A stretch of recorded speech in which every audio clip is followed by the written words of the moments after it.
This race recap is sponsored by Aerospace Components, your one-stop shop for racing. A day after NHRA handed down wholesale changes to the Pro Stock division for 2016, the two finalists at the Mopar Mile-High Nationals knew they needed to make a statement. For a minute and a half, neither Larry Morgan or Alan Johnson said anything as they sat in the pre-stage beams. At the flash of the yellow light, the two had spoken volumes. In an exciting Pro Stock final from start to finish, Larry Morgan ended Alan Johnson's domination at Bandimere Speedway, located outside of Denver. The victory was Morgan's second of the season and number 12 in his career. You went to the line. Did you have in your mind it was going to be a staging duel, or did it just happen? Well, I kind of feared it because him and I had been having those lately, and I thought, you know what, I'm just not going to go in there. So when it all started to happen, I got on my radio and I said to my guys, I guess he just doesn't want to stage this. But it was good. I'm just so happy to be here. Borrowing an old English proverb, Steve Torrence didn't have the mountain come to him, so he went to the mountain. Torrence, whose last win came in the mountains of Bristol, Tennessee back in 2013, ended a dry spell as he scored his fifth career Top Fuel victory by stomping Tony Schumacher in the final round. Special is it after 51 races without a Wally to break through and especially beat the winningest driver in Top Fuel history? I tell you what, I won my first race against that guy, and it's been too dadgum long. Now we're some good old Texas boys up here on the mountain, racing at it. I got to say thank you, everybody, Mopar, Mello, Yello, everybody that stood behind us for the 2 years that we have just been horrible. I got a great team. I got some awesome guys back at Capco. They're working their butts off. They're buying parts because we're ruining them up here. But we got some Redline oil, some Mac tools, and we'll get it back together. And I'm going to try to carry that broom for the rest of these races. For the second time this season, Jack Beckman faced John Force in a battle of past funny car champions. And for the second time this season, Beckman and former Force crew chief Jimmy Prock stopped the 16-time champion in the final round.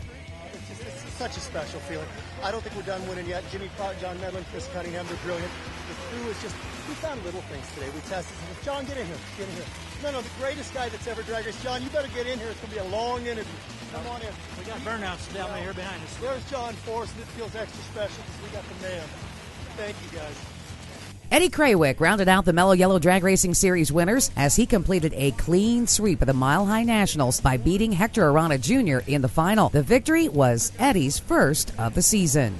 How significant was the test last weekend in Michigan that leads you to this moment and to kick off the Western Swing with a victory? First of all, hats off to my crew. You know, we've been busting butt. Andrew Hines, Matt Hines. We've made probably 300 dyno pulls in the last 2.5, 3 months. So, you know, a lot of that goes to them. But, yeah, we went to Martin on Monday, Martin, Michigan. Those guys gave us an awesome track, awesome facility. Great to go there, make some laps. But headlining the Lucas Oil Sportsman Division's iconic sportsman racer Dan Fletcher won a battle of classic Camaros as he stopped the stick-shifted entry of Jim Hawkins. The victory was Fletcher's 7th at Bandimere.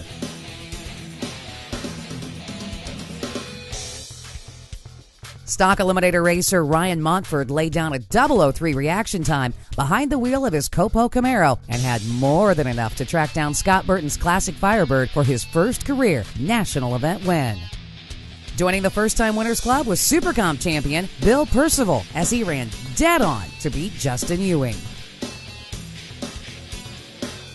Michael Miller used a 005 reaction behind the wheel of his 2017 Roadster to get the best of Brian Percival's classic Dart in the Supergas final. In Top Dragster, your winner was Victoria Johnson with a 006 reaction time and more than enough for her to track down and beat Adam Chioda.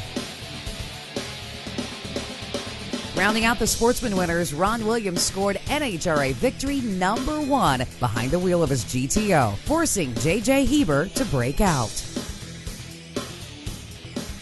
The NHRA's famed Western Swing heads to Sonoma, California next weekend for the NHRA Sonoma Nationals, the second of 3 consecutive Western race weekends.